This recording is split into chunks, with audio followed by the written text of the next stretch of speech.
চেঞ্জের সঙ্গে আমাদের পরিচয় খুব কম। তো সেখানে ওই পরিচয়টা বোধহয় আর বাড়ানো দরকার। আমাদের যেই মন্ত্রী হয়ে গেল সেই সম্পূর্ণভাবে ভিন্ন জগতে চলে গেল।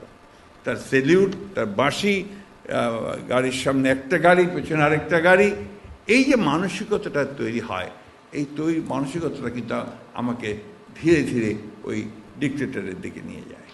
আমি কথাটা সেই জন্যই বললাম যে মাননীয় কথাগুলো বাদ দিয়ে কথা বলতে বললে ভালো।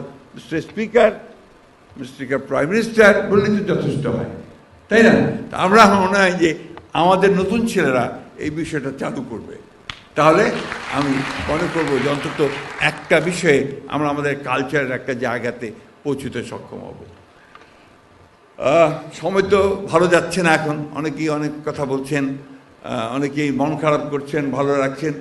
আমি সবসময় খুব আশাবাদী মানুষ, বয়স আমার অনেক, কিন্তু আমি আশাবাদী মানুষ। আমি মনে করি যে এর পরে ভালো সময় আসবে, আরও ভালো সময় আসবে, এবং আমাদের এই ছেলেরা যারা আজকে এত চমৎকার অনুষ্ঠান করছে, এত চমৎকার চিন্তা করছে, এত চমৎকার ভাবছে দেশ নিয়ে নিজেকে তৈরি করার জন্যে, সেখানে নিঃসন্দেহে আমার ভবিষ্যৎ অত্যন্ত ভালো।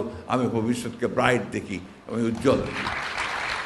আমি শেষ করব, আমি যারা এটা আয়োজন করেছেন তাদেরকে আন্তরিকভাবে ধন্যবাদ, কৃতজ্ঞতা জানাতে চাই যে তারা একটা অত্যন্ত সুন্দর ভালো একটা কাজ করছেন, যে কাজগুলো আমাদের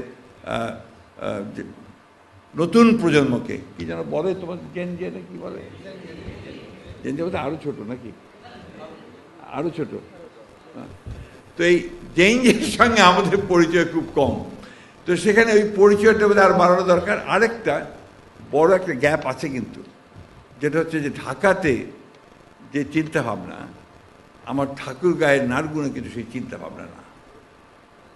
এই যে দূরত্বটা, এই দূরত্বটাকে কিন্তু মেটাতে হবে। তা নাহলে আমরা যে একটা তৈরি করতে চাচ্ছি, একটা প্রজন্ম তৈরি করতে যাচ্ছি, একটা শক্তি তৈরি করতে চাচ্ছি, একটা আর্মি তৈরি করতে যাচ্ছি, যে আর্মি আমার বাংলাদেশকে বদলে দেবে, সেই জায়গাটা বোধহয় আমরা আসতে পারবো না।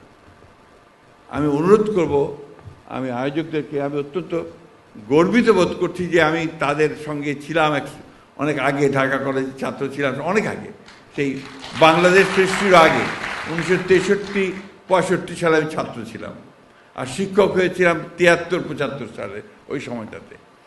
তো আমার মনে হয় এই কাজটা তারা আরও ভালো করে করতে পারবে।